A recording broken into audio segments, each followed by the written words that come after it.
नमस्ते प्यारे विद्यार्थियों। राजकीय महाविद्यालय रायपुर पाली द्वारा चलाई जा रही ऑनलाइन कक्षाओं में मैं रामावतार जाट, सहायक आचार्य हिंदी, आप सभी का हार्दिक स्वागत करता हूं। बीए द्वितीय वर्ष के हिंदी साहित्य के द्वितीय प्रश्न पत्र की प्रथम इकाई है हिंदी भाषा। इस हिंदी भाषा के अध्ययन की शुरुआत हम पिछली 2 कक्षाओं में कर चुके हैं। आज का हमारा अध्ययन का बिंदु है भारतीय आर्य भाषा। भारतीय आर्य भाषा के 3 भेद हैं: प्राचीन भारतीय आर्य भाषा, मध्यकालीन भारतीय आर्य भाषा, आधुनिक भारतीय आर्य भाषा। प्राचीन भारतीय आर्य भाषा के भी 2 रूप हैं, वैदिक संस्कृत और लौकिक संस्कृत। मध्यकालीन भारतीय आर्य भाषा के 3 रूप हैं, पाली, प्राकृत और अपभ्रंश। आधुनिक भारतीय आर्य भाषा की संक्षिप्त चर्चा हम पिछली क्लास में कर चुके हैं। आज हम प्राचीन भारतीय आर्य भाषा के 2 भेद, वैदिक संस्कृत और लौकिक संस्कृत, इसकी चर्चा करेंगे। वैदिक संस्कृत का काल है 1500 ईसा पूर्व से 800 ईसा पूर्व। वैदिक संस्कृत को प्राचीन संस्कृत या छंदस या छांदस कहा जाता है। वैदिक साहित्य को 3 विभागों में वर्गीकृत किया जा सकता है: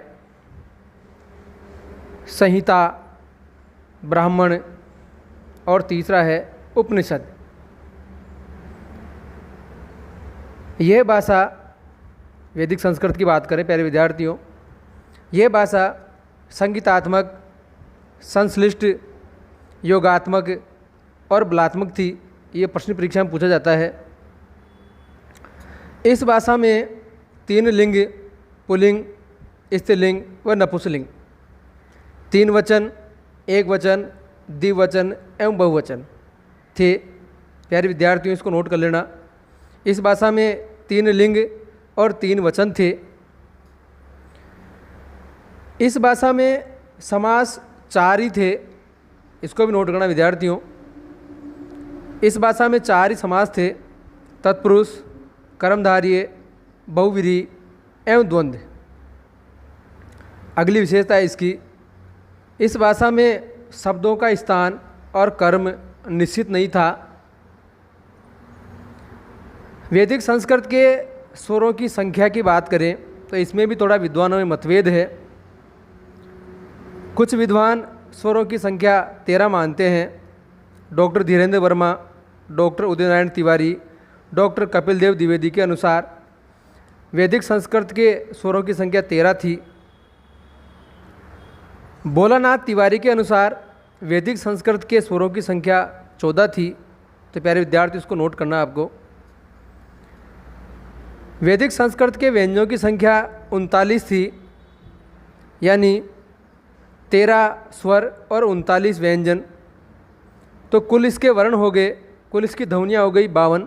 ये भी आपको नोट करना है। वैदिक संस्कृत में प्लुत स्वर भी था, जिसमें दीर्घ से भी ज़्यादा समय लगता है। प्यारे विद्यार्थियों, इसकी इतनी ही चर्चा करेंगे।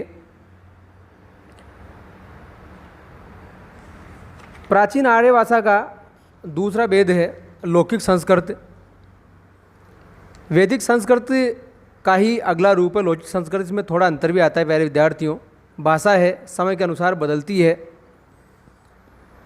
प्राचीन भारतीय आर्य भाषा का वह रूप जिसका पाणिनि की अष्टाध्यायी में विवेचन किया गया है, वह लौकिक संस्कृत कहलाता है। दोबारा बोलो प्यारे विद्यार्थियों, प्राचीन भारतीय आर्य भाषा का वह रूप जिसका पाणिनि की अष्टाध्यायी, पाणिनि विद्वान थे, उनकी रचना है अष्टाध्यायी, इस अष्टाध्यायी में विवेचन किया गया है, वह लौकिक संस्कृत कहलाता है। भाषा के अर्थ में संस्कृत शब्द का प्रथम प्रयोग वाल्मीकि का माना जाता है। दोबारा, भाषा के अर्थ में संस्कृत शब्द का प्रथम प्रयोग वाल्मीकि का माना जाता है। इस लौकिक संस्कृत को क्लासिकल संस्कृत भी कहते हैं। रामायण, महाभारत जैसे महाकाव्य की रचना इस लौकिक संस्कृत में ही हुई थी।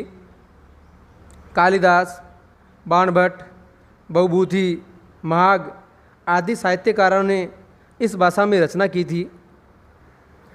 वैदिक संस्कृत में पूर्वी भाषाओं के मेल से लौकिक संस्कृत का जन्म हुआ। वैदिक संस्कृत की 4 ध्वनियाँ लय, लह, जीव्या, मूल्य और उपधा मानीय के लुप्त होने से लौकिक संस्कृत की 48 ध्वनियाँ ही शेष बच गई है। प्यारे विद्यार्थियों, इनकी चर्चा इतनी पर्याप्त है। इसके बाद में अगले अध्याय में हम मध्यकालीन भारतीय आर्य भाषा के 3 रूप मगध, पाली और प्राकृत की चर्चा करेंगे। धन्यवाद।